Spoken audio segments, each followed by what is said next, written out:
এইবার বুদ্ধি তুমি আইতো কিসের জন্য? তোমার ট্রিটমেন্টে খরচ লাগবে, জরিপটা না না? হ্যাঁ, এই রম্পাটি অনেক বেড়েছে আজকাল। ওই গাড়ি দেখলে এই তাহলে লাভ দিয়ে কয় জরিপটা না দাও, তাহলে তার মুনাটাই আমি ট্রিটমেন্ট করাই দিই।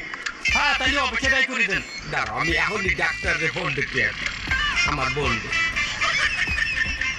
বন্ধু তুমি কি চেম্বারে?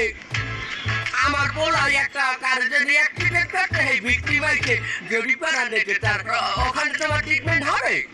না না না না, ওই গাড়ি কোথায় উঠাইতেছে? ওরে পাশার উপরে।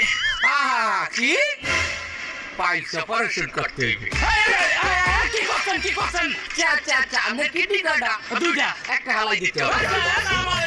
মোটামুটি চারটি আর চিকন মুড়ির উপরে সেলাই করবে 7টা। আমার ঠিক হয়ে লাগবে না, আমার মাথা ঠিক হয়ে গেছে। এই যে আমার মাথা ঠিক হয়ে গেছে। বলবে যাও, এদিকে যাও। আমি তো সিরিয়াল দিয়ে লাইছি বাবু।